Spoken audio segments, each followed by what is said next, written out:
You're tuning into Black and White Sports on YouTube. The no-holds-barred truth on sports. The main event starts now. I'm back. Rudrans for Black and White Sports. Well, as we all know, with the Michael Irvin saga, he got booted out of Super Bowl week over some kind of accusation from somebody, of which we still have not seen said surveillance video. We have seen video from fans that were there, supposedly around the same time of said incident. Whatever the incident is, we still don't know. Of course, Michael Irvin came very aggressive against Marriott and the employee. Yes, this is a Marriott employee that has accused Michael Irvin of something. Now, what's odd, where's the civil lawsuit? Where's some kind of criminal charges? Because I really hope this is not some situation where we're literally talking about, I don't know, flirtation? I mean, is that where we're at now? Where if you're at a hotel and, you know, you see a gal and she's kind of cute, you can't flirt around without potential accusations coming your way? Is that just where we are as society? Because, man, how things have changed in just maybe a decade since at least I worked corporate, you know, and went on business trips, this, that, and the third. Pretty amazing. Society has gotten very strange and very, very trigger happy when it comes to accusing somebody of wrongdoing. I'm very skeptical of this. I think it's a big deal that Michael Irvin very aggressively launched a lawsuit against Marriott and the accuser. $100 million. A lot of times, you know, they say scream it from the hills, I'm innocent. And he immediately, within a couple of 3 days of all this starting, slapped a big old fat lawsuit. Now, Marriott had the lawsuit removed from state to federal court. They did that because they didn't want any Texas home cooking going in Michael Irvin's favor. It is a smart move. Okay. In much the same way you will likely see anybody being sued by Brett Favre, moving that lawsuit out of Mississippi into federal court as well. They don't want any kind of Mississippi home cooking going on in that case either. That is all a thing, by the way. Let's get to this, because Marriott is now claiming kind of this is what happened, okay? And not a lot of details, but here we go. This is Florio. Marriott tries to dismiss Michael Irvin's lawsuit. He claims he made, quote, harassing and inappropriate comments. All you got to do is bring out the video in this. That's all you have to do. Faced with a $100 million lawsuit filed by Hall of Fame receiver Michael Irvin, Marriott is hoping for an early exit. Via Daniel Kaplan of theathletic.com, Marriott has filed a motion to dismiss the complaint that Irvin filed 18 days ago. Marriott argues that it doesn't own the Phoenix hotel at which Irvin engaged in some type of alleged wrongdoing, prompting a complaint to NFL Network, and in turn, Irvin's removal from Super Bowl week programming. Instead, Marriott says it only, quote, leases its brand to the owner of the property. Oh, good God. They're trying to pull some franchise licensing here? Is that what's happening? So Marriott is trying to excuse itself, even though it's one of their employees that decided to, point at Michael Irvin and be like, he did it? Well, who turned him into the NFL Network? Who turned him into ESPN First Take? Who made the call to somebody that got back around to Irvin's employer that he allegedly made some comments to somebody that were harassing and inappropriate? I don't know.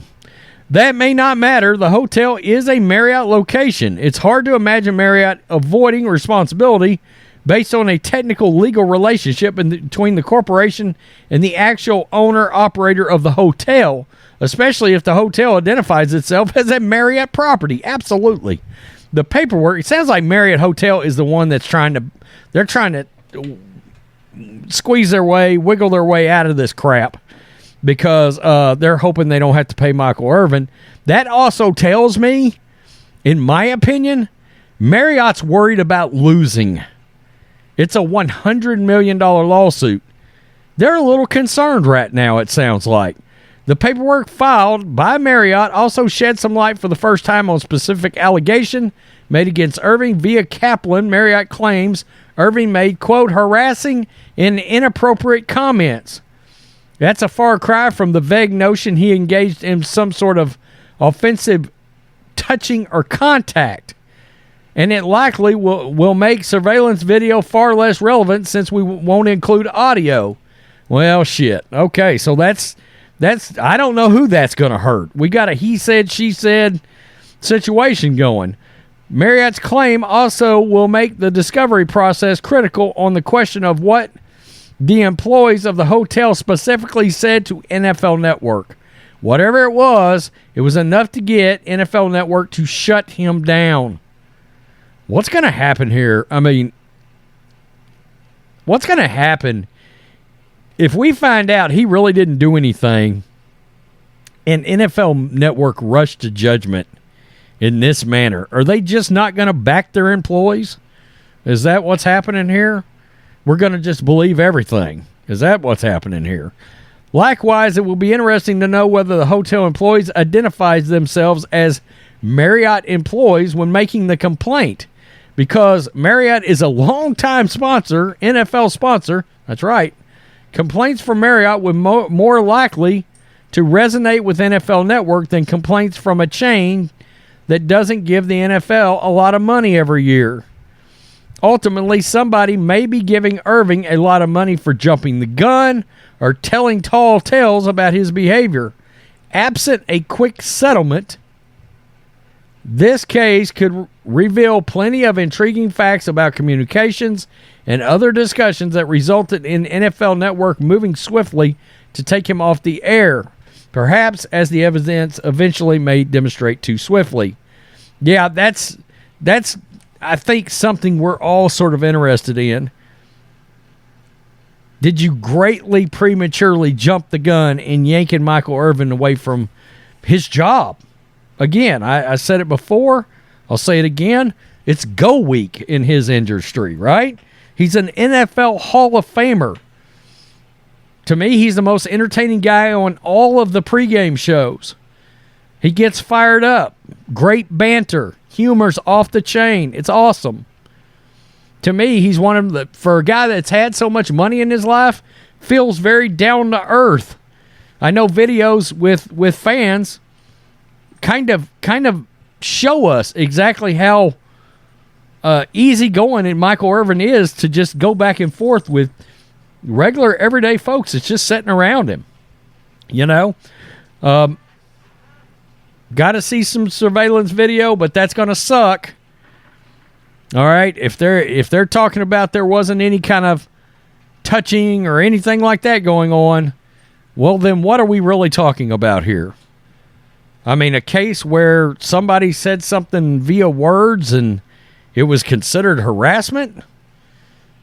I mean, okay. I mean, I guess I don't understand what's the, if there was words said back and forth, the flirtation process versus something offensive. And also, have you ever heard women talk? I'm just throwing that out there because they can be very blunt and to the point as well. All right. Tell me what you think. I still think there's a very good chance the accuser is seeing dollar signs in some way, form, or fashion. All right. That's speculation, but I'm just putting that out there. Peace. I'm out. Till next time. Thanks for watching the show. Be sure to like, comment, and subscribe. Be sure to tune in next time on Black and White Sports.